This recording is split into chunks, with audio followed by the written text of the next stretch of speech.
Hello and welcome to another show here at ABN and the Trinity Channel. We're excited to have you with us once again, and we have an exciting show for you. The title of today's show is Science and Creation, and I'm sure this will be very attractive to those of you who are more scientifically inclined. We have two wonderful guests joining us on the program today. But before I go ahead and introduce them, let me remind you that this is a live call-in show and that we want to hear from you. The number to contact us is on the screen. Wherever you are in the world, you definitely have access to contact us here with your comments and with your questions, and hopefully we can get a great discussion going. As I said, we have two wonderful guests that will be on with us today via Skype. The first is Dr. Kevin Anderson. Dr. Anderson earned his PhD from Kansas State University on microbiology. Later, he then went on to the University of Illinois to start his studies as a National Institutes of Health postdoctoral fellow, and later he became a professor of microbiology at Mississippi State University. At MSU, he taught graduate level molecular genetic courses and also was the major professor for many doctoral and master's students.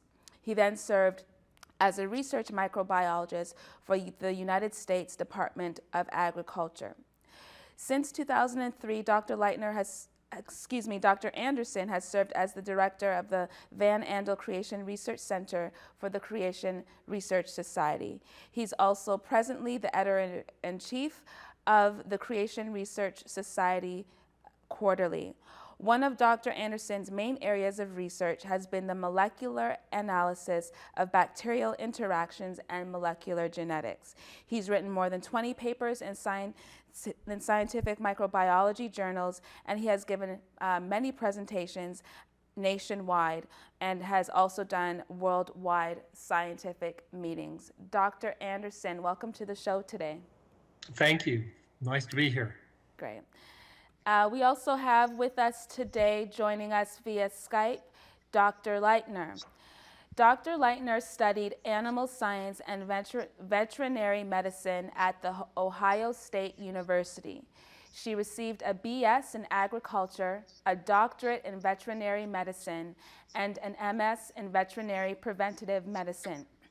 Since high school, she has had a strong interest in the creation evolution topic, recognizing the importance of believing the Bible to live a consistent Christian life. When Dr. Lightner's children were older, she began to devote considerable time to research and writing.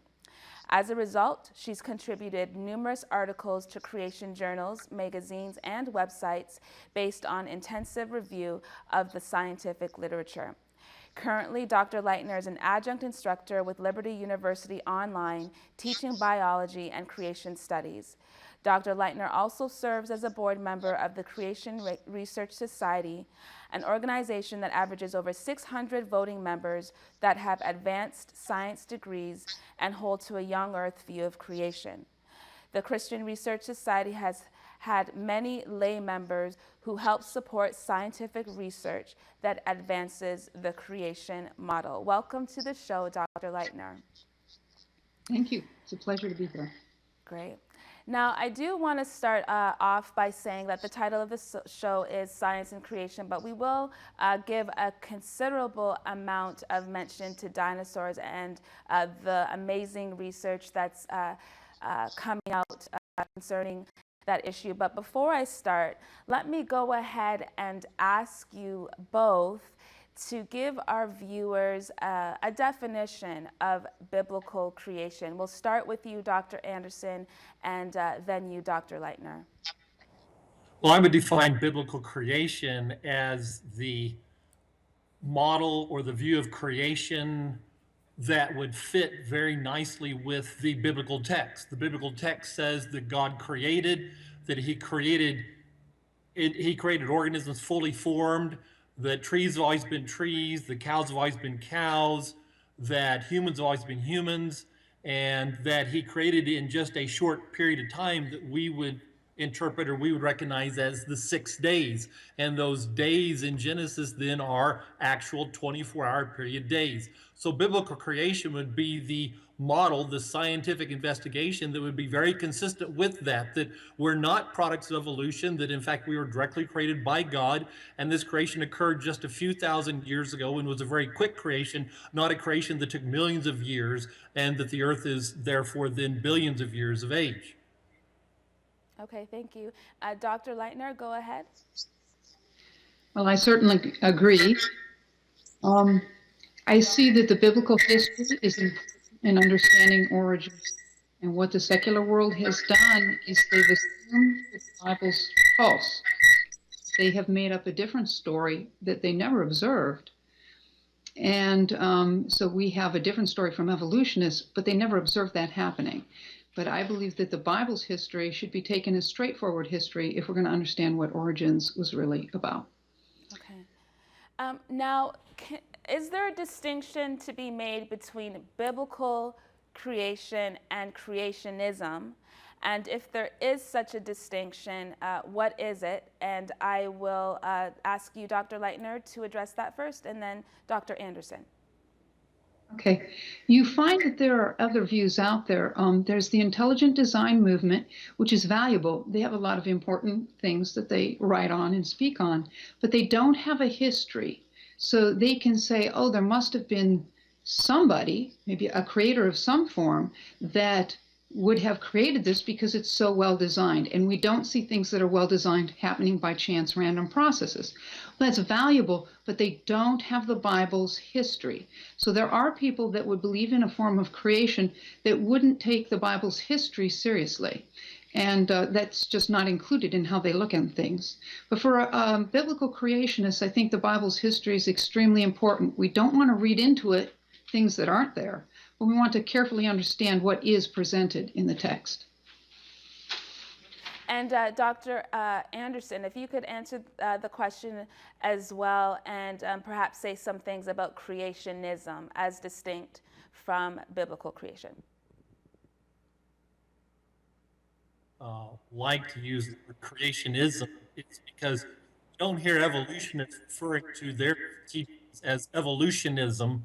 And so when you put an ism on it, it's like you're recognizing that it is more of a philosophical perspective than a scientific view. And that doesn't mean that science doesn't have philosophy.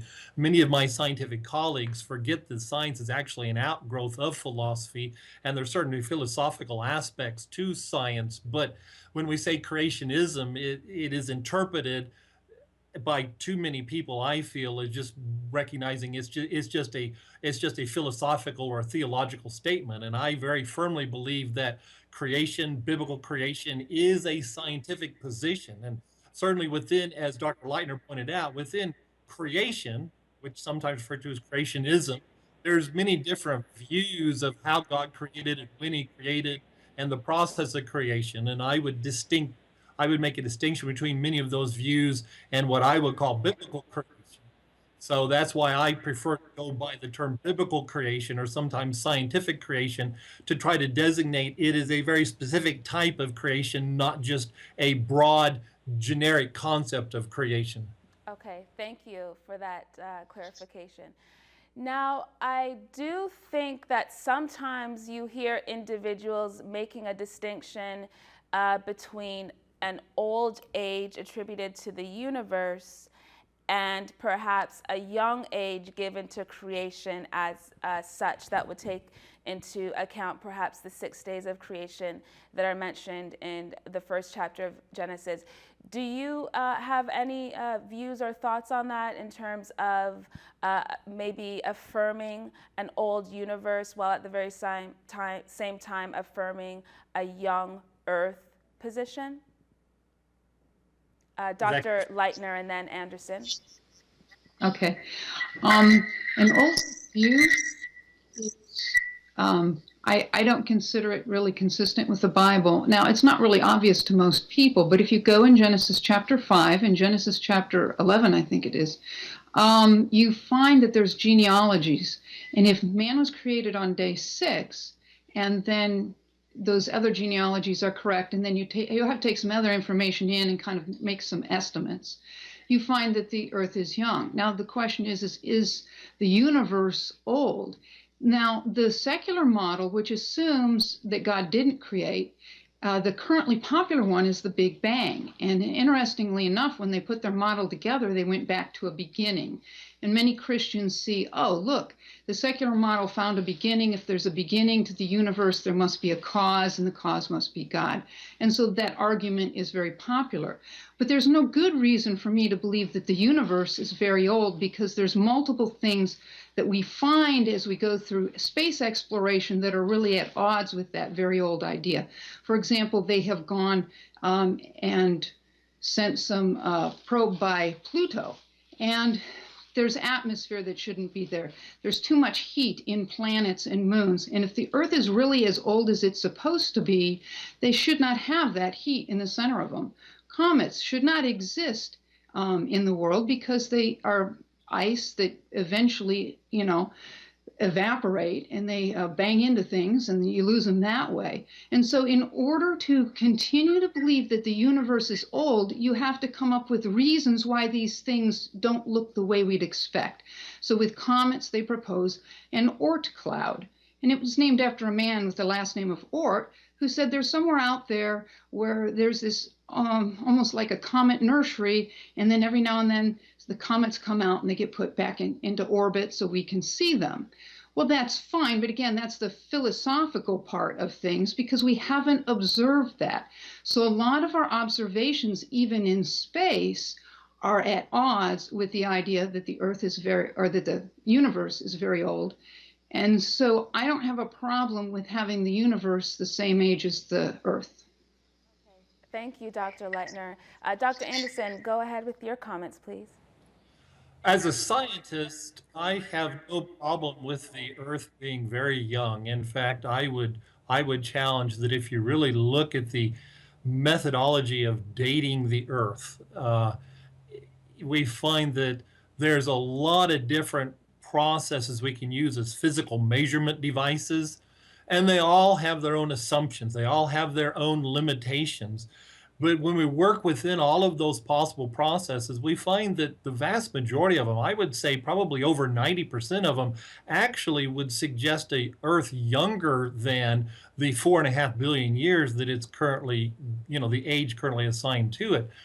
What we find is that because evolution requires an old Earth, that then becomes the popular view. The Earth has to be old. So the methods that would be more likely to give older ages of the Earth then are the preferred methods, and the other methods, for really no specific reason, are just simply tossed out, because the measurement device, if you will, the calibration device is, do they give an old enough Earth? If they don't, then obviously something wrong and we throw it out.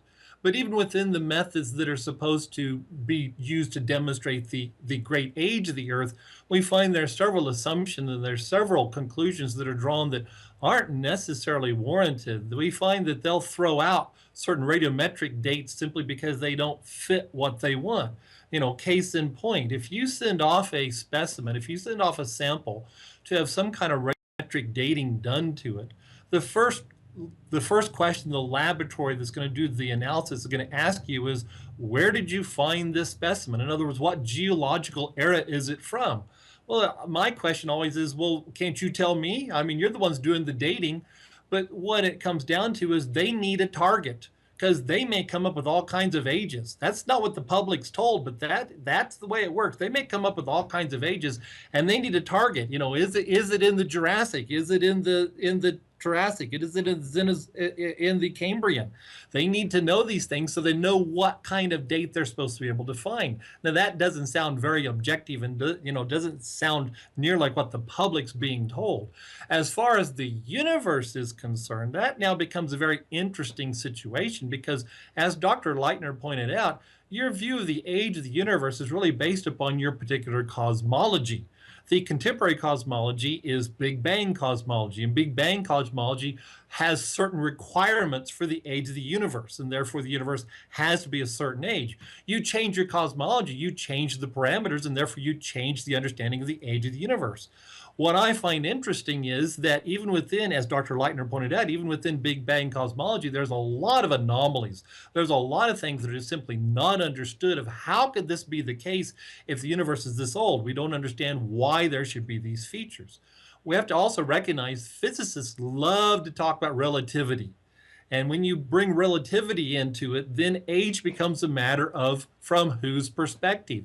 If we're looking at the Earth, say, then from the Earth's perspective, the universe would be old. But if you're standing in the galaxy Andromeda, see, then the age might be far different. So relativity, from a physicist's position, really changes and makes everything kind of a mess. So I don't personally dwell much on the age of the universe because, as I say, that really depends upon a lot of theoretical considerations and a lot of cosmological considerations of which are simply not known. So let's bring it down to Earth. And I would challenge that biblically and scientifically, the most consistent view is that the Earth is young.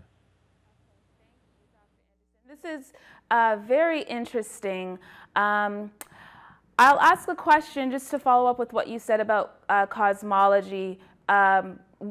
Most of our viewers know that one type of cosmology is the Big Bang cosmology, as you just mentioned. But what is and what are the other type of cosmologies that would more serve as a foundation to concluding a young Earth? Question toward me? Sure, go ahead, Dr. Anderson. Well, I'm not an astronomer or a cosmologist, so I certainly could not speak with any great authority on this topic, just in general terms. Okay. But for example, Dr. Russ Humphreys, who is a young Earth creationist, he has proposed what he calls a white hole cosmology. And in his white hole cosmology, he uses what would be considered gravity wells to account for why the Earth would be young. But yet the age of the universe based on relativity would appear to be much older. And as I say again, see, you bring relativity into these things, and it just really creates all this kind of nuance that we non-cosmologists kind of scratch our head at and say, you're getting into some weird stuff. And again, it comes back to your particular view of cosmology. But his white hole cosmology, for example, it accounts for a lot of what we see in the universe, a lot of what we see as far as the orientation of the galaxies, as far as the distribution of energy across the universe and such. But it creates a situation where the Earth would actually then be in what he calls his gravity well. And that would mean that time measurement from the Earth would be different than, for example, time measurement from the galaxy Andromeda. Physicists love to dwell on that stuff because they just go on and all their mathematical equations and such on that. But I guess the bottom line point is there are other models out there that could give you a young Earth within an older universe. And certainly then that doesn't require the universe to be older either. And that we don't have to necessarily say the universe has to be old. We can certainly point to, as Dr. Lightner was talking about, various anomalies and such within the universe that are much more consistent with a young Earth, or excuse me, with a young universe viewpoint. Okay, thank you. Dr. Lightner, I don't know if there's anything that you wanted to add to that in terms of other cosmological options outside of the Big Bang cosmology. I'd like to say something briefly. If you've ever heard of relativity, they talk about how you could have twins, and one could get on a spaceship and travel far off, close to the speed of light, and that if he comes back a number of years later, his twin on Earth will be very old, and he will have aged very little. So the concept there is that clocks don't run the same, and that's what Kevin was trying to allude to, is that the clocks can seem to run differently depending on where you're at.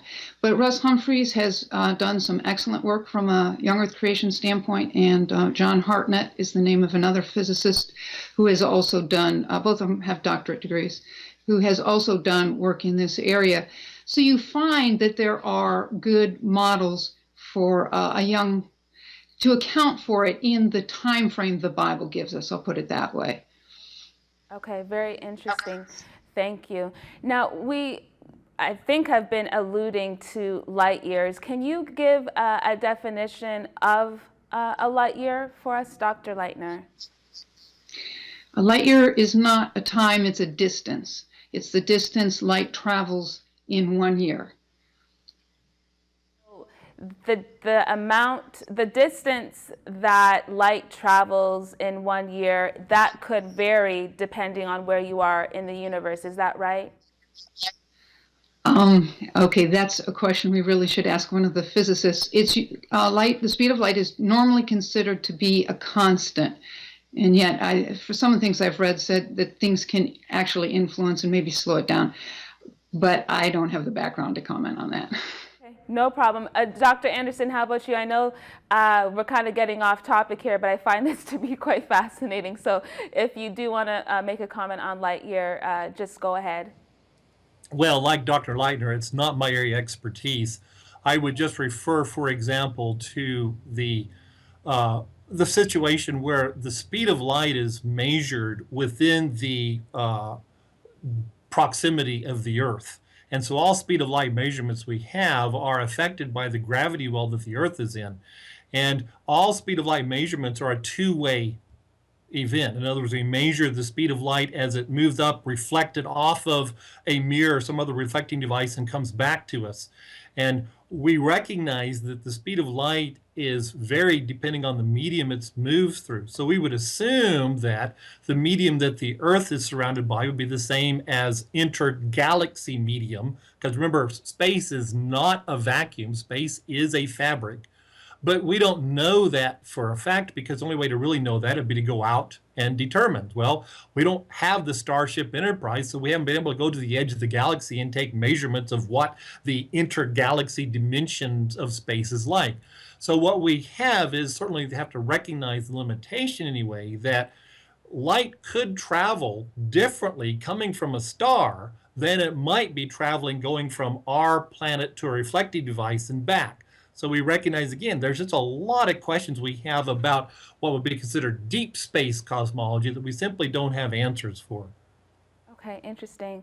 I'll ask this question of both of you, and hopefully the answers are different. Can you, in your expertise, let us know what you think is the most compelling evidence for a young Earth position? Okay. Specifically, you want me to deal with young Earth? I'll give you one I think Kevin won't use. Mitochondrial DNA is something that's not in the nucleus of a cell, but it's in an organelle outside the nucleus called the mitochondria. And it's inherited from the mother because the cell comes from the mother. The father contributes half of what's in the nucleus, but the cell itself would come from the mother. Okay. Oops. I think that we have lost the audio, unfortunately. Dr. Lightner, can you hear me? Yes. Oh, okay. You cut out just about 30 seconds. So if you could back up with about 30 seconds and repeat yourself. Okay. Mitochondrial DNA is not in the nucleus of a cell. It's in an organelle outside the nucleus. And because the mother is the one who provides the cell for the offspring, the father contributes half the genetic material that'll be in the nucleus, but the mother contributes the cell. The mitochondrial DNA is inherited from the mother. We can measure how fast it mutates, how fast the sequence in it changes, using actual measurements of how fast it changes. And the patterns we see in humans and in some other animals alive today, we can calculate that they are about 6,000 years old. This work was done by Dr. Nathaniel Jeanson, who was with the Institute of Creation Research at the time. And so that was done with a small part of the DNA for humans, and he just released a paper within the last week or so. He looked at a much larger section of the DNA from the mitochondrial DNA, and sure enough, it holds up again. So according to what we see in mitochondrial DNA, according to measured rates of how fast it changes, and the pattern we see, 6,000 years is the age for life, right in that area. That's very interesting. How about you, Dr. Anderson? From your perspective, what is the most compelling line of evidence for a young Earth? Well, like Dr. Lightner, because we're both of a biology background, we're certainly going to turn to biological systems as our evidence. And again, like Dr. Lightner, I'll also use genetics. If we take the human, for example, we see that most of the mutations in the human DNA have occurred within just the last few thousand years, and that's in the secular literature. That's not a creationist observation. That's, in fact, a publication in the journal Nature. Another publication in the journal Nature is that all of the contemporary humans are a descendant of a genealogical ancestor that lived in 3000 BC. And again, that sounds very biblical, but that's in the secular literature. See, so what we're finding is that the genome of the human is young. Well, if the genome of the human is young, then that would certainly mean then that you should interpret the genome of all other organisms as much younger than has been interpreted. We don't see genetic evidence that humans have been on this planet for hundreds of thousands or even millions of years, let alone genetic evidence that we have evolved from a primate. So what we see is we have a young genome. And as a young genome, then that means that we as humans are young. So that draws into question all the dating methods that are used. And I would challenge then as a geneticist that that means they all need to be reinterpreted. Okay, I think I've heard of the term mitochondrial Adam and mitochondrial Eve. Is that what you're referring to? That's what Dr. Lightner was referring to, yes. Okay, interesting. Well, now let's discuss some maybe findings that are anomalies to a young Earth position. Have either of you done any research and come up with conclusions that didn't necessarily support a young Earth? That would be interesting. Okay, I can talk about something. When I was in school, I was taught that the only way that you would have a change in the genetic code is for there to be an accident or an error, a copying error that didn't get corrected. And so I was taught that random mutation and natural selection were the only means by which an organism could change genetically. But when I looked at the Bible, I had this history of a creation, and then we had a history of a global flood, and there were all these animals on the flood. Now, old earthers, people who believe in an old earth who are Christians, tend to assume the flood was not global. But if you read through Genesis 6 through 8, it sure sounds it, because the water was above the highest hills, and so it would need to be global. And I noticed that given the patterns, something wasn't right. Either the idea that there was only random mutation in natural selection affecting creatures was wrong, something else designed was going on, or there was something wrong with the history I was using. So I was forced with a choice. One of those two things were the case. It turns out the history was fine. As far as I can tell, all the evidence points to the fact that the idea that genetic changes are only by random errors plus natural selection is what's wrong.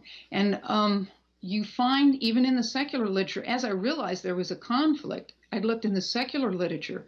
In the scientific literature, there are lots of papers discussing the fact that there are genetic changes which aren't just accidents. In fact, in bacteria, they would call them directed changes, and the evolutionists had a fit because that couldn't be going on, because the idea that all changes were accidents was an assumption from their model. And I had accidentally picked up an assumption from their model. I was trying to use it in the creation model. I found it didn't work. I said, uh-oh, there's a problem. But the problem was with the assumption I pulled from the evolutionists. The problem was not with the biblical record. So there are times where there's a tension between the two, but you have to ask, okay, where are the assumptions? And when you go back and you look at your assumptions, and in this case, the scientific literature had come far enough that I could say, oh, even in the scientific literature, they're recognizing this is a problem. That's great. That's so interesting. Dr. Anderson, right after the break, we'll come back to you. I'll ask you for an anomaly that you found in terms of establishing a young Earth position. But we're going to take a break right now, and we'll be back in a moment. ABN and Trinity Channel launching to Europe and the Middle East on Hot Bird Satellite. You can watch us on the frequency 12111 vertical. For more information, please call us at 248-416-1300. In France, please dial 977-199-168. In the United Kingdom, please dial 122-829-2332. Or visit us at trinitychannel.com or abnsat.com for more details. ABN and Trinity Channel invites you to watch a special live debate. Ijazi Ahmed versus Dr. Tony Costa. The topic will be, Was Jesus the Son of God or only the prophet of God? the debate will be held October 9th, 2015, 7 p.m. Eastern, 12 a.m. Greenwich, and 9 a.m. Australian. Watch us live on ABN and Trinity Channel, or visit our websites trinitychannel.com and abnsat.com. Or for more information, call us at one of the numbers on your screen.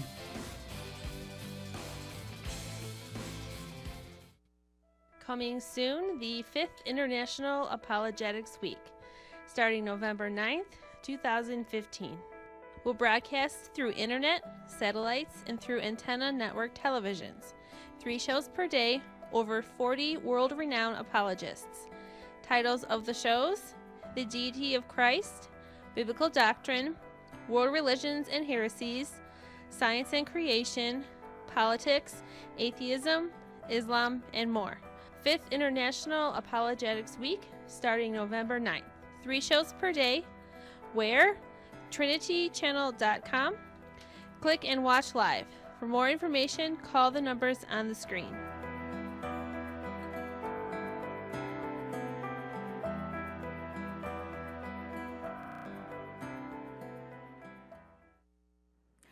Welcome back to the show. Today's topic is science and creation, and our special guests are Dr. Anderson and Dr. Lightner. Right before the break, Dr. Lightner answered a question about anomalies in the evidence, and so I'll turn to you right now, Dr. Anderson, and ask for you to explain to us any anomalies that have been found that don't necessarily purport a young Earth creation.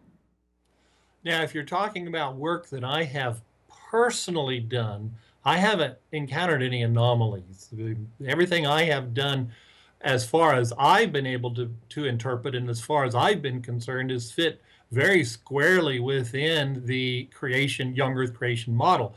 Now, that doesn't mean that if I was an evolutionist, I wouldn't be able to try to come up with some kind of interpretation otherwise. But certainly as a young Earth creationist, all the work, all the research I've done fits very well. So I have not personally encountered any anomalies. When I look at genetics and mutations and how genes are functioning and how genomes are decaying and such, all that is totally consistent with the young Earth creation model. So I guess I don't have a good example of something I've encountered that, oh, that would be a problem. I just haven't run into that in my own personal work. Okay, very interesting. Now, I do think that we have a caller on the line. Sam, are you here? We do have a question that's coming through. I'm going to take a little bit of time to get to that question, but let me go ahead and transition to our discussion to dinosaurs. Now, there are many people think that the dinosaurs disprove a young Earth position. Dr. Anderson first, and then Dr. Lightner. Starting from the very beginning, what were dinosaurs? What were dinosaurs? Was that your question? What were dinosaurs? I mean, you know, we have a general picture of huge Tyrannosaurus rexes whose skeletal remains rise to 6, 7, 8, 9 feet. Are those representations of dinosaurs accurate? If not, what were the dinosaurs? I think most of the representations that you'll find in museums today of dinosaurs are fairly accurate. There still may be some errors where they still have some incomplete fossil discoveries that they're not quite sure maybe how something worked and how something fit together. But I think by and large we have a fairly good idea of at least the skeletal structure of a Tyrannosaurus or of a Triceratops or a Heratosaur, something like that. Okay, what were dinosaurs? Well, dinosaurs obviously were creatures that lived on the earth at one time, and of course that becomes part of the controversy of, okay, when did they live? Lived on the earth at one time. They were certainly a variety of them. Some of them were two-legged, some of them were four-legged. Were they reptile or were they their own unique? That seems to be a bit of a question that's not even completely, even among dinosaur experts, they don't totally agree on that. It could well be that dinosaurs were not exactly reptiles. They were a class of organisms that were maybe slightly different than reptiles, having some reptilian features, maybe even a few bird features, but their own unique classification. But I think it's very important to recognize that as young Earth creationists, we do not deny that dinosaurs lived. It's not a matter of, oh, dinosaurs are made up, they're fictitious. That's not our position. We very much agree that there were those creatures at one point in time. And as a paleontologist, Jack Horner, said one time, I'm kind of glad they're gone because I like to walk at night. I'm kind of glad we don't have to steer our cars around brachiosauruses and diplococcuses and such, because that could be a bit of a problem and they could be a little destructive to us. So in that sense, as far as modern humans go, it's kind of nice that they're not here. Now, the question is, we could move into then as far as how they fit in the Bible and when they lived and such, but that we recognize dinosaurs were once upon this earth. Okay, thank you. Now, we do have a question that's coming through from YouTube. I'll read the question and then I will ask Dr. Lightner to respond to it first. Hopefully this question makes sense, but I'll read it as it's come through. Please explain why it's nonsense. Do you know the age of the earth? Dr. Lightner, I will throw that to you. Okay. We do not know the exact age of the earth, but we can estimate the approximate age of the earth. And we do that by looking at the Bible, finding out what God said about when he created, looking at the genealogies in Genesis chapter 5 and chapter 11. We have to go look to secular history and get some more information. People usually agree on about when Abraham lived, and then we have to make some calculations. So it is not correct to say we know exactly how old the earth is, but we do know that it's approximately 6,000 years, and it could be 1,000 years on either side of that. It's not really a big deal, but that's very different from what the evolutionists are saying. Right. Okay, thank you. Dr. Anderson, do you want to go ahead and add anything to that? Yes, as I mentioned before, and just as Dr. Lightner mentioned, we don't have any physical process that would give us an exact age. You don't pick up a rock and it has its copyright printed on it, so there's no process that gives you exact ages. And so, as I mentioned before, there's a number of different physical processes that can be used to date rocks, that can be used to date fossils, that can be used to date other types of specimens. The question is, which of those processes do you use? And I challenge that what we see is a very distinct cherry picking of processes that will give the desired old age, and ignoring of those processes would actually give ages much younger, even though the processes that would give a much younger age are much more numerous. As I mentioned before, if you look at all the possible physical measurements that can be used to provide a age, 90% or more of them will give you an age for the Earth much, much younger than 4.5 billion years. Well, why aren't those methods used? Why aren't those processes measured? Simply because of that, they give too young of age. So therefore, you see evolutionary bias comes into play. We need those methods that give us the appropriate old age, and that becomes our calibrator. And to me, that's making the assumption and then collecting the data. So there's a number of processes that give ages much younger than the Earth. As Dr. Lightner alluded to, we can't get a specific age, but certainly I would challenge that we do not see a scientific inconsistency with the idea that the Earth is 6, 7, 8,000 years of age. Thank you. Dr. Lightner, why doesn't the Bible mention dinosaurs? Probably because the word dinosaur wasn't invented until well after the King James Bible was translated.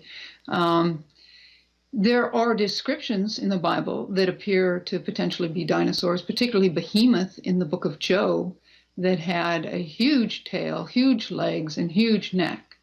And we don't really have an animal today that fits well with that.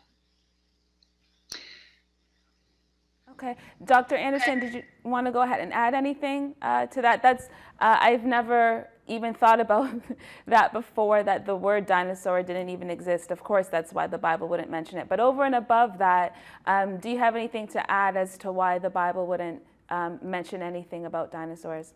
And of course, I have to recognize the Bible wasn't written in English. So they weren't using English words when they first wrote it. In fact, and I'm sure I'll mispronounce it, so my apologies to the Hebrew experts, but there is a word in Hebrew, Newman, I think it's slightly how it's pronounced, which is consistently used to mean a great creature or a huge monster. And the King James Version at least frequently translates that word dragon. Now, we think of dragons as, the mythical, fire-breathing, flying creatures of the science fiction realm. But dragon was a very common term used many, many centuries ago, and it didn't necessarily mean a flying, fire-breathing creature. It just meant a huge, great creature.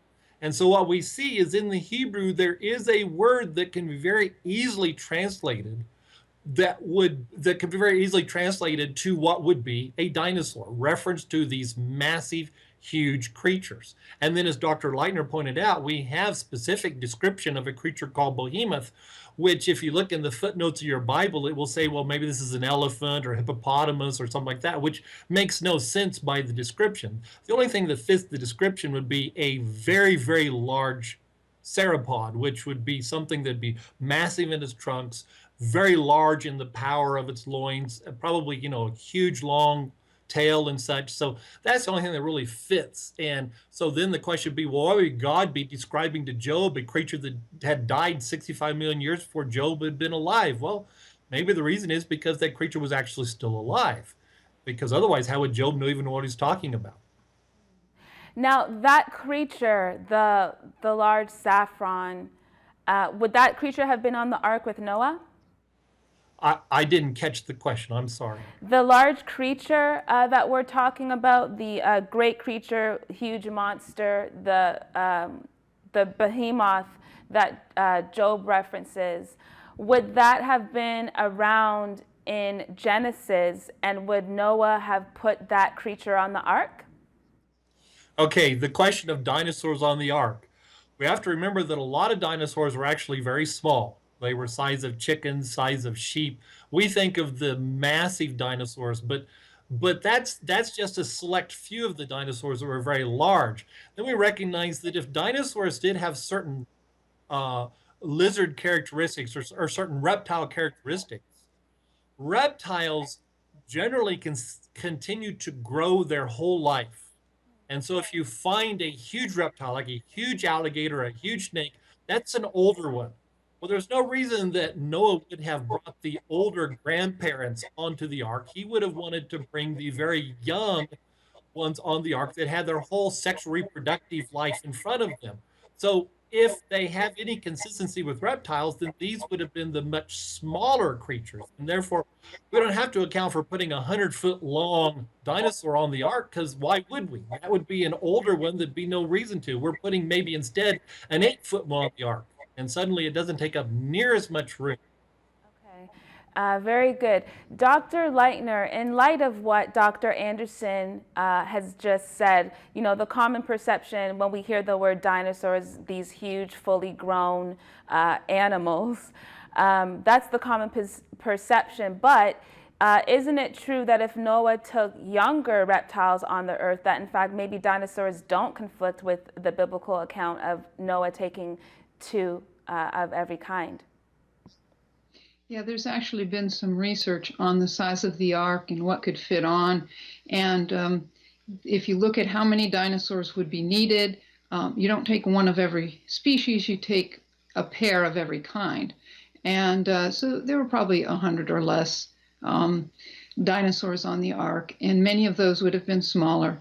And then even of the large varieties, you have the younger ones, like young adult ones. So yes, you could easily fit them on the ark. The one other point I'd like to make is in a biblical context, we also know when they were created. The dinosaurs were land creatures, so they were created on day 6, the same day as man. Okay, interesting. So what happened to the dinosaurs? Dr. Lightner, first you, and then Dr. Anderson. It would appear that dinosaurs died out at some point after the flood. Obviously, the flood killed an awful lot of the animals, the ones that weren't on the ark. And you had a single pair that then went into this world after the flood. And the world after the flood was probably a very difficult world to be in. And a lot of some animals had to go and repopulate. From what we can tell in our young Earth creation model, there was an ice age after the flood, and the flood, in fact, explains why there was an ice age. And so you have these various things that come up. Now, we do find dragons discussed in legends around the world. So it does appear they persisted for quite a while. So if you go in different cultures and different places, sometimes you can see artwork. It's like, well, this isn't anything we've ever seen today. And it looks very dinosaur-like. So they probably persisted for quite a while. But then eventually there came a time where most or probably, perhaps all, of them died out. There's some people that believe there's a few around in some rather remote locations, and it's possible, but there's none that we have clear evidence of that are still alive today.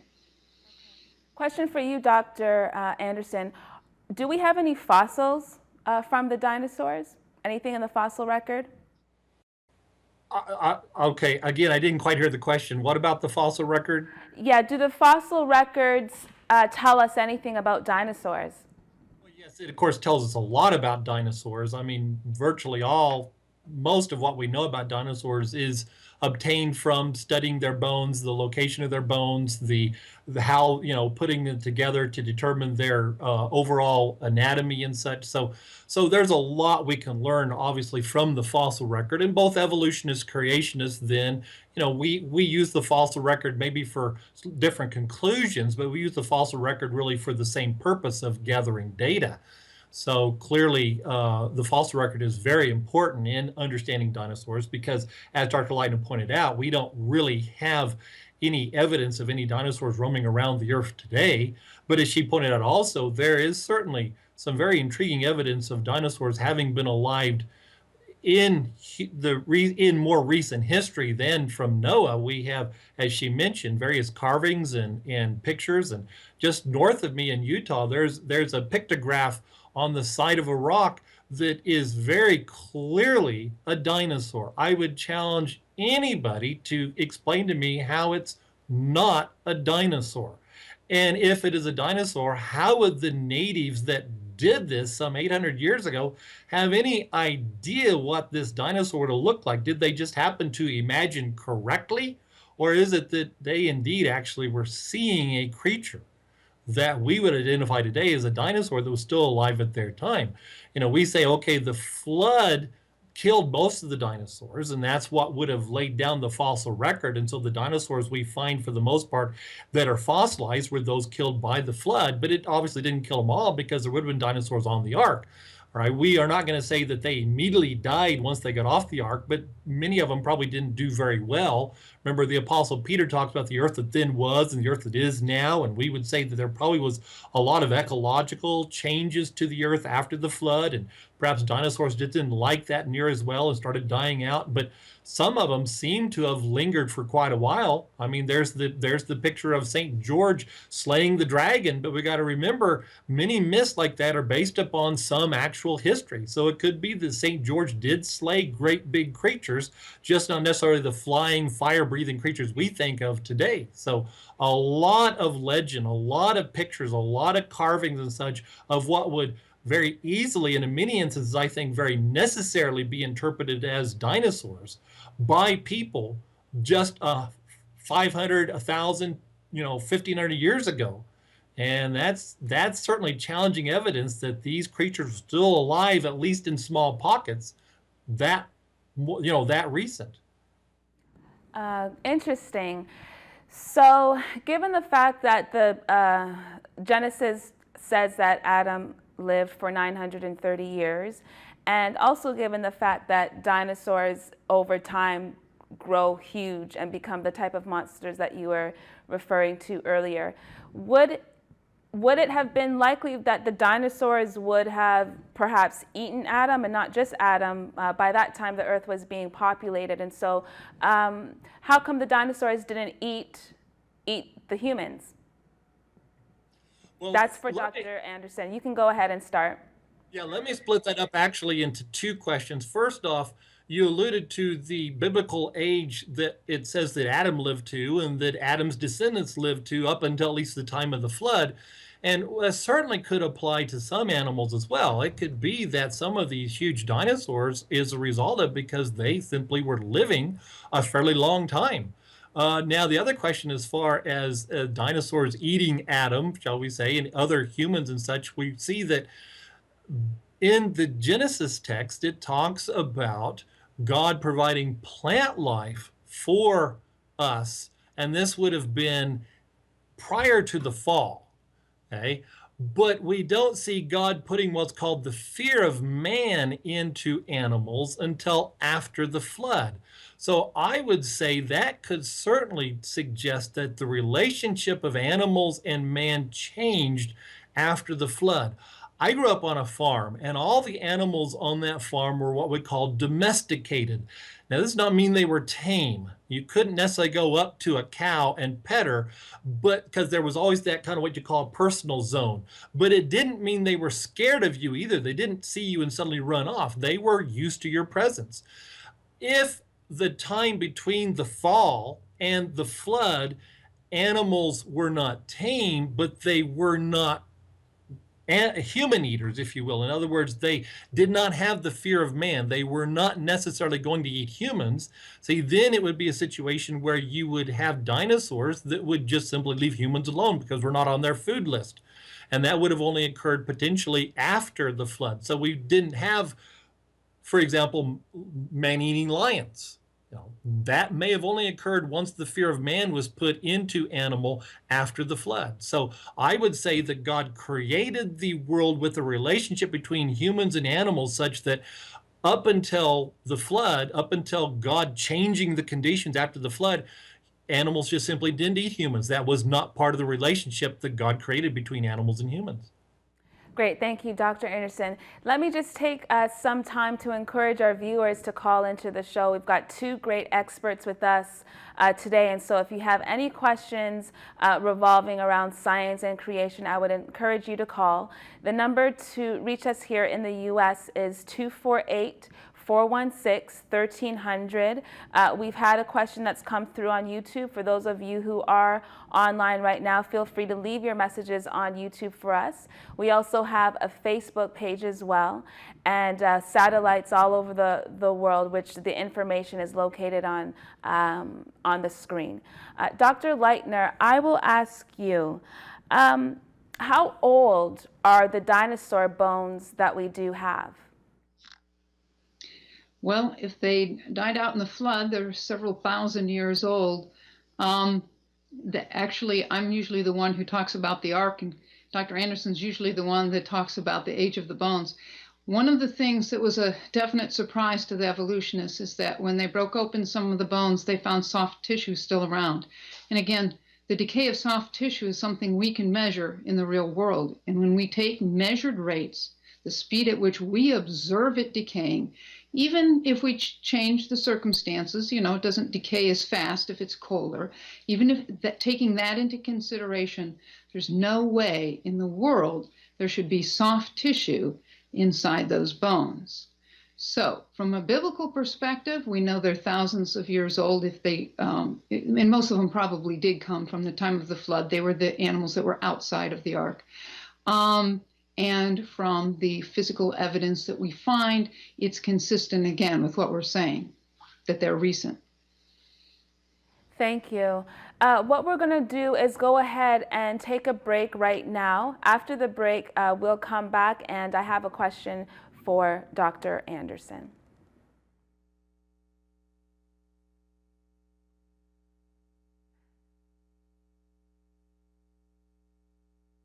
ABN and Trinity Channel invites you to watch a special live debate. Ijazi Ahmed versus Dr. Tony Costa. The topic will be, Was Jesus the Son of God or only the prophet of God? the debate will be held October 9th, 2015, 7 p.m. Eastern, 12 a.m. Greenwich, and 9 a.m. Australian. Watch us live on ABN and Trinity Channel, or visit our websites trinitychannel.com and abnsat.com. Or for more information, call us at one of the numbers on your screen.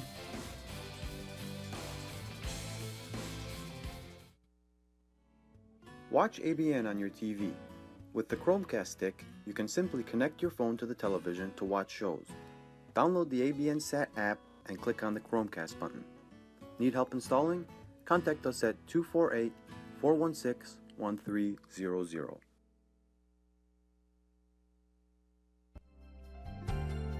ABN is now an app. ABN is now on the iPads and the iPhones. Search for ABN Sat in the App Store. Watch all the channels: Arabic, English, Worship Channel, Surth Channel, Kurdish, and Al Qudus Channel. For more information, call us at 248-416-1300. Visit our websites at abnsat.com or trinitychannel.com. ABN viewers, to watch free reruns of our marathon shows, apologetic shows, and English programs, go to www.youtube.com and type Trinity Channel. Here at ABN, we make it easier for viewers like you to watch programs. For more information, call us at 248-416-1300. ABN and Trinity Channel launching to Europe and the Middle East on Hot Bird Satellite. You can watch us on the frequency 12111 vertical. For more information, please call us at 248-416-1300. In France, please dial 977-199-168. In the United Kingdom, please dial 122-829-2332 or visit us at trinitychannel.com or abnsat.com for more details. Welcome back to the show. The topic of discussion this afternoon is science and creation, and our wonderful experts joining us via Skype are Dr. Jean Lightner and Dr. Kevin Anderson. I mentioned, Dr. Anderson, that I had a question for you after the break, but I'm going to put a pause on that because we have a call. Gabriel from Canada has a question. Can you hear me, Gabriel? God bless you. Hello, Gabriel. How are you doing? I'm doing fine. It's not really a question I have, but more a theory about where the dinosaurs do come from. I don't know if you guys want to hear it really, or if you guys have the time for it. You can go ahead and state your question, and then I will ask Doctors Jean Lightner and Kevin Anderson to respond. You can go ahead. Okay, no, it's because it's not a question. It's more an explanation from where the dinosaur comes from. Go ahead. Okay, yeah. It is stating in Genesis that before the flood, all flesh went out of their ways.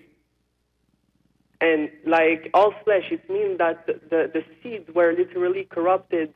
Like they even state that the sons of God came down from heaven and have intercourse with the human woman, and this have created giants on the earth. And this this unholy union basically create giants or old men of renown. And after that, a bit more in Genesis, after what they're saying is basically that all flesh, God said that all flesh went out of their ways. That means that there was not only homosexuality and many other sins, but there was also like bestialities, men with beasts. But we thought wrongly that it was just about like the men with beasts, but it is clearly stating that the fallen angels also came down from heaven, and they mixed themselves with the woman, like the human woman. So like literally, like if like a woman, okay, like a woman and a fallen, how was it that the unholy union of a woman, a human woman, and a fallen angel create a giant woman. It is also written that all flesh, including the animals, went out of their ways. It means that it is not stating with which flesh mixed with which flesh. It means also that probably the fallen angels commit also bestialities with animals. And if the unholy union of fallen angels and a human woman create a human giant, what do the unholy unions of a fallen angel and a beast or a reptile will create? It will literally create a giant reptile, which will explain why Noah didn't give a place on the ark to the dinosaur, because they were corrupted flesh. That would be literally my explanation for the dinosaur. I don't know what you guys think about it, but... Okay. Well, I'll go ahead and ask our doctors to comment. I suspect that they will go to the biblical account and say some of the things that they've already said. But Dr. Lightner, did you hear Gabriel's comments? Yes, I have heard some interesting stories like that before. I think that if you look at the Genesis account, it talks about corruption and violence. And so violence is an awful lot of what was, the earth was filled with violence. Now there is that passage that talks about how the sons of God came to the daughters of men. It doesn't specifically state that they were angelic beings. That's inferred from other passages. There's several different interpretations. Now, because my background is biology, and because I know that you cannot just mate one kind of animal with a completely different kind of animal and get an offspring, because there's barriers. There's an awful lot of things that have to be compatible for you to get an offspring to begin with. I have a hard time with the idea that sons of God actually refers to fallen angels, because angels don't have physical bodies. And if you don't have a physical body, how are you going to mate with something that does? So they would have to pick up a physical body. Well, sometimes angels show up in physical bodies, so maybe you can assume that. But the thing is they'd have to have a human body to mate with a human. But there's an idea that I like better. If you look within kinds, you can have different species. For example, you can have a lion and you can have a tiger. Now, they're both within the cat kind. They've just become different over time as they've diverged and filled different places on Earth. You can bring them back together and they can mate because they're in the same kind. And so you get an offspring. This offspring's huge compared to its parents. And because of this principle, it's called hybrid vigor. In fact, in agriculture, we use it all the time. Because of this, I would tend to look at that sons of God and daughters of men, which produce the Nephilim. And again, you have to do a little inference to understand that the Nephilim may have been bigger. I think that's a reasonable inference, but there's still inference going on there.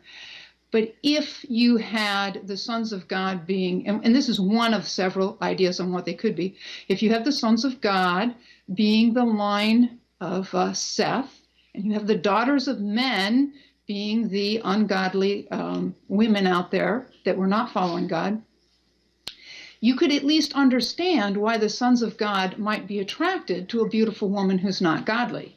And you can understand from the text why it would be a problem for a man who's godly to just marry any woman he chooses rather than choosing a godly wife. Those are ideas that are presented elsewhere further on in Scripture.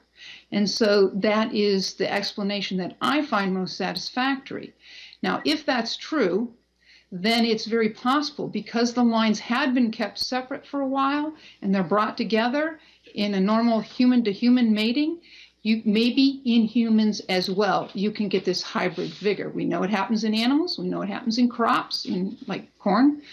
And so as someone with a background in genetics, that's what I would find a more satisfactory answer. There's no problem putting dinosaurs on the ark. And because we know we don't take the biggest ones, we take ones that are earlier in life where they have more years to reproduce. There's really not a problem with fitting dinosaurs on the ark. The other thing is because Behemoth is mentioned in the book of Job, which would have taken place after the ark, and because this other artwork we see with dragons and the dragon legends would have taken place after the flood, then it makes more sense that in fact dinosaurs were on the ark, or otherwise we wouldn't have this stuff in history and in art and in other places that suggest that human beings had seen these dinosaurs. Thank you, Dr. Lightner. Dr. Anderson, do you want to go ahead and make some comments? First, just kind of what Dr. Lightner was talking about as far as dinosaurs on the ark. You have to recognize there's no such thing as a 4-foot sized dinosaur egg. You just don't have it. In fact, dinosaur eggs were actually not all that large. And so what we know is that dinosaurs start out, even the largest dinosaurs start out fairly small. So we're not, again, talking about putting these massive size, 50, 80, 100-foot long dinosaurs onto the ark. We're talking about putting very small creatures onto the ark when they were younger.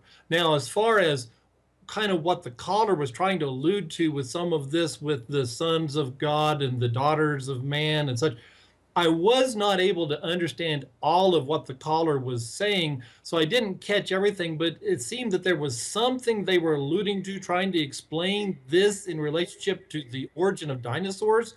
Was I catching that? Like I said, I wasn't understanding everything. So how did dinosaurs fit into that? Well, George was making the comment, and this was his own theories of how dinosaurs got onto the earth. He was saying that in Genesis, when it mentions that all flesh was evil, that God looked down and all flesh was evil. And so George's main point was to say that it was all flesh and not necessarily human flesh being evil. And then when you go to the account of the sons of God going into the daughters of men, George was saying that it wasn't just men who are evil, all flesh were evil. So it's in fact quite possible that the sons of God, and George assumed the sons of God to be angels, went into non-human flesh, being perhaps reptilian flesh, and his conclusion then was that that could have been what caused the large reptiles, is the unholy union between the sons of God and reptile flesh.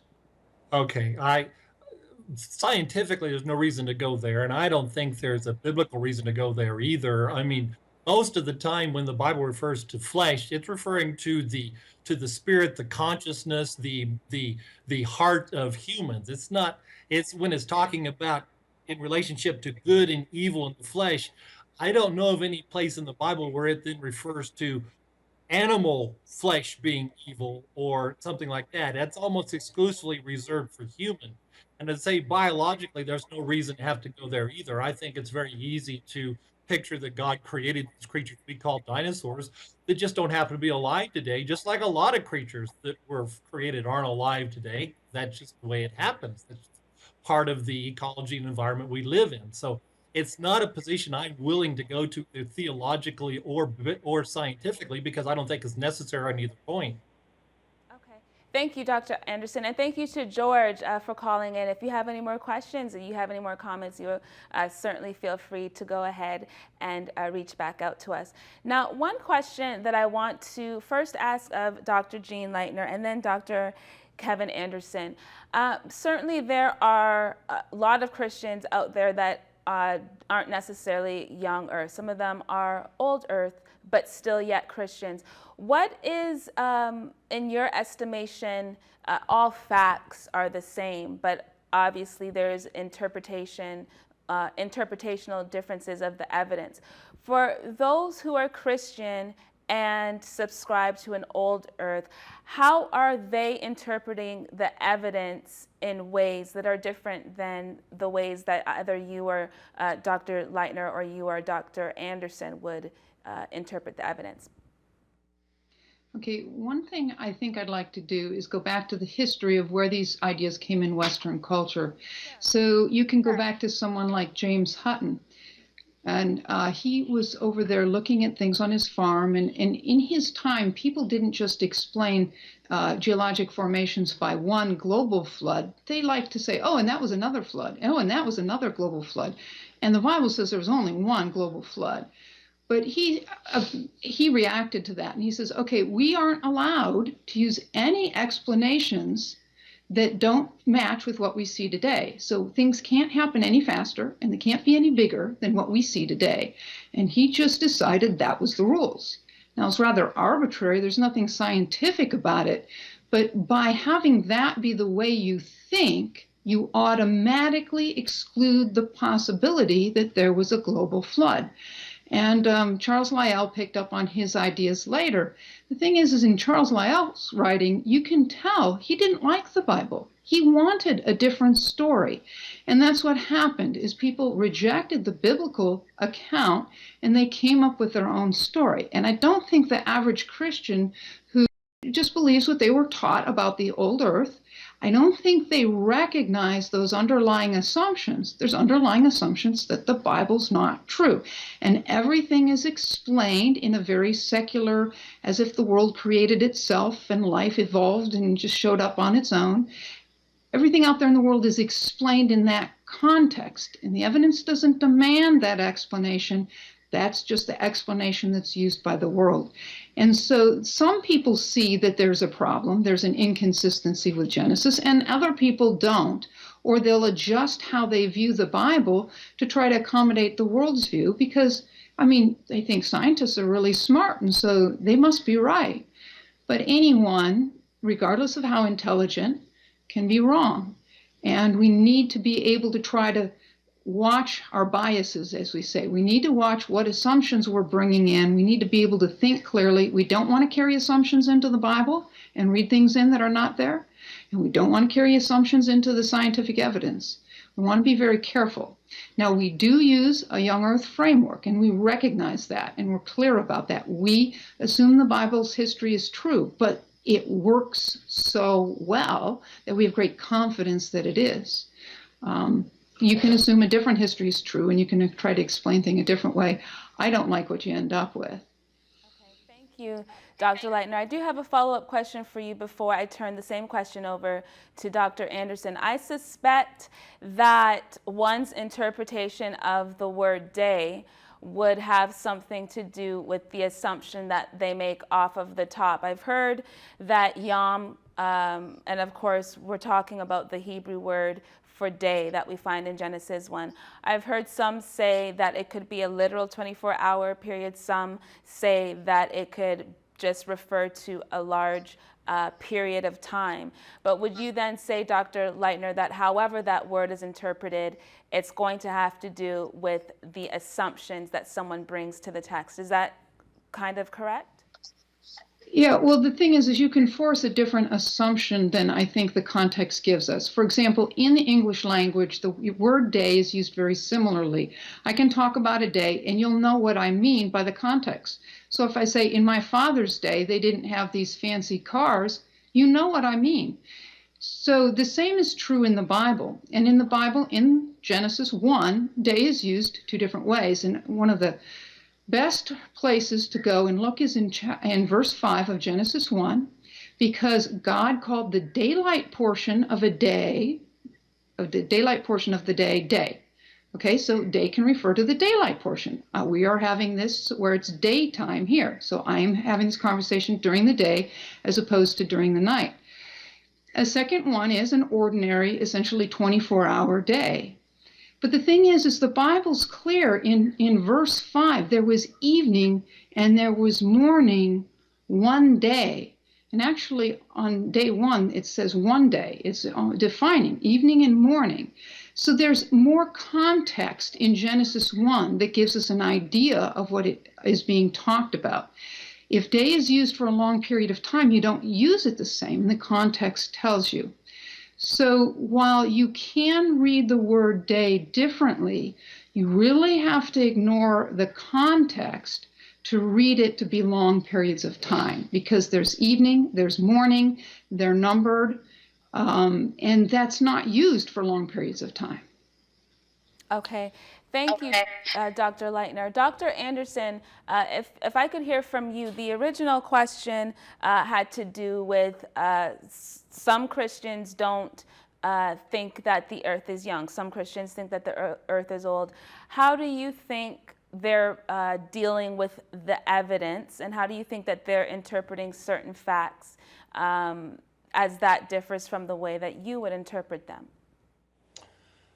I think we have to recognize that for many of the scientifically trained people that would identify themselves as Christians, their teaching, their training is, without almost any exception, exclusively evolution. Exclusively, evolution is the only alternative, and therefore that is deep in their training. And even if they move away from evolution and say, I don't think that what Darwin described, I don't think what I see in the textbook is what actually is correct, they still struggle with getting away from all that, if you will, indoctrination that they've received.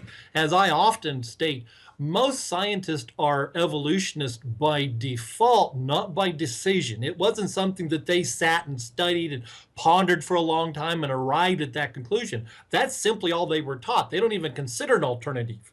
Okay, but to a Christian, we should first recognize that popularity of an opinion should never be our criteria for determining its truthfulness.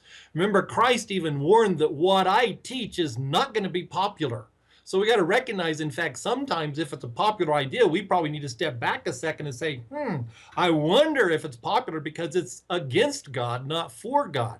Now, there's also many Christians that would not identify themselves as as evolutionists, and I'm sure you've had some of these even on your network. Some they would identify themselves as creationist, but they identify themselves as what we would call old Earth creationist, also sometimes called progressive creationist.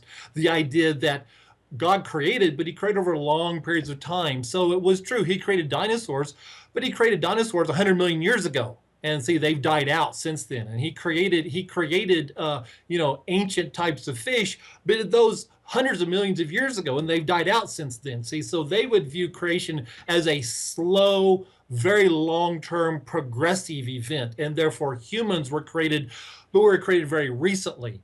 Now, one of my challenges is that they often use as their evidence for this that the earth is old, that dinosaurs supposedly lived, millions of years ago.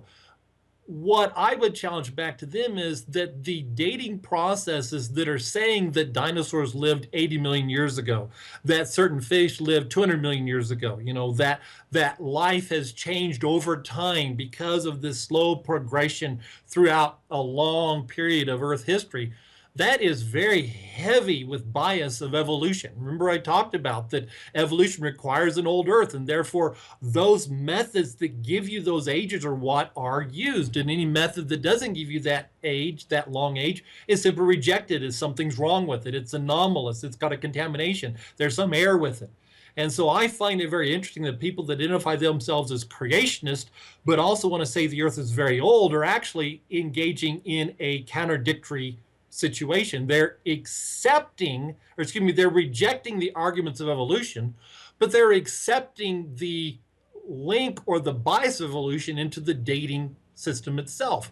If you get rid of the bias of evolution, then you find that suddenly these dates that are applied don't have near the consistency, and they don't have near the correct interpretation that you're typically told. In other words, if we reject evolution as a paradigm, then the methods used to date the Earth suddenly change, the interpretation changes too. So if you're going to reject evolution, and this is my challenge to my old Earth creationist colleagues, if you're going to reject evolution, and rightfully you should, and you typically have for the right reasons, you need to then reject the influence and the extreme bias of the dating methods because of evolution. So you got to do the whole rejection, not just half of it. And then you find suddenly you're in a whole different light. Suddenly the dating methods take on a whole different meaning because you're not assuming that evolution has to be true. Okay, understood. Thank you, Dr. Anderson. We have about 5 or 6 minutes left on the show. And so what I want to end with is a two-part question for the both of you. Dr. Lightner, not everyone is a biologist, not everyone is a scientist, but there are individuals who are committed to a young Earth. As Dr. Anderson was just saying, the default position in the academy is one of evolution. What can students do who are committed to young Earth? What can they do in the classroom when they're being exposed to the assumptions of evolution? What can they do in the classroom? Is there anything, or do they just have to more or less sit passively as they're receiving this sort of information? That's the first part. And then the second part would be for parents. You know, Dr. Lightner, we mentioned at the top of the show that you have 4 children at home, and I'm sure that you went to great lengths to give them the reasons and to give them the evidences for a young Earth. What can other parents do who maybe don't have the background that you have, but still want to make sure that their kids are armed with the evidence as that relates to a young Earth position, even before they get into the classroom? It's a two-part question pertaining to students and parents, and I'll ask you, Dr. Lightner, if you could take a couple of minutes. Okay, I think for the students, the thing is they're there to learn, so there may not be a whole lot of engagement. The students need to be able to ask, okay, what are the assumptions? What was actually observed? What is being inferred? You know, and there's a need to tell the difference between assumptions and the actual data. What other ways could this data be interpreted? So I think as a student goes through, they should be asking themselves those kinds of questions. In fact, any good scientist should be asking themselves those types of questions. Okay, what did we actually observe? Okay, what is just story here? There may be some times where they may bring up comments in class. I think that generally speaking, for most students, it will probably be in the form of questions. Okay, well, and again, they're looking at underlying assumptions.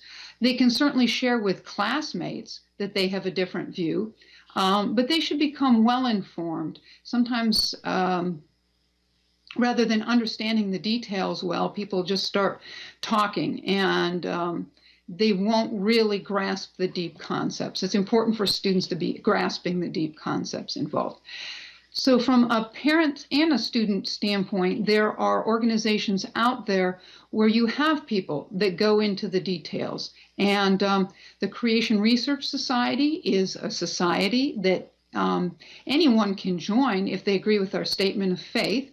And if you aren't sure if you agree with the statement of faith, you can still get our materials by signing up as a subscriber. Now, the voting members all have advanced degrees, but that's okay. You can still participate meaningfully without that. And I have a column where I try to take a look at some of the common objections out there, some of the things that are supposed to be proofs for evolution, and I write a column to try to help the ordinary person understand it. And of course, we also have a very technical Creation Research Society quarterly. There are several other organizations, including Answers in Genesis at answersingenesis.org, and Creation Ministries International at creation.com. that will give a person a background. And you can go in their search bar and you can look up questions. You can have a question. So if a student's being taught on a particular topic, they can go to these sites and they can look at it and see a different viewpoint. And it's really helpful. Now, it's important, I think, for Christian kids to understand the evolutionary viewpoint, but they also need to see how the data can fit in more than one view. And that ends up being really helpful to them, I think. Thank you, Dr. Lightner. Appreciate that. Dr. Anderson, we have maybe 1 or 2 minutes left. You want to go ahead and give your thoughts on this two-part question? Well, to pick up where Dr. Lightner was saying, I would encourage the students and the parents and everyone else that's a young Earth creationist to join the Creation Research Society. Certainly look our site over, become familiar with what we do. That's one of our functions, is to provide information, is to help answer questions, to help give you support. So you're not alone. You're not trying to figure these things out and, it's 20 against you.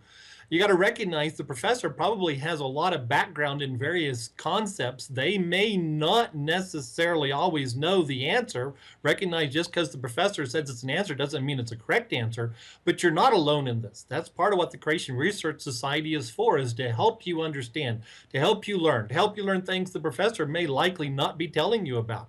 And as Dr. Lightner pointed out, I don't think it's necessarily appropriate to try to get into an argument with the professor in the middle of the class, but you can certainly answer pointed questions.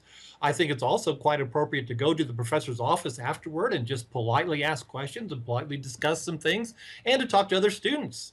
I find that a lot of times students talk to each other. That begins to stir the pot, if you will, and that begins to raise other questions. So all of those are totally appropriate. And again, come to us. We will help you. We'll help navigate you through. We'll help provide answers. And if we can't figure out, if we don't have immediate answers, we'll work on it. We'll work on it together, because we don't know everything either, because it's science. There's a lot of stuff that nobody knows. Great. Thank you for that, Dr. Anderson. I've thoroughly enjoyed speaking to both you and Dr. Lightner. I appreciate all of the time and all of the research and energy that you've put into this, and I do hope that our listeners were challenged. Stay tuned for more wonderful programming from ABN. We have wonderful shows coming ahead just for you.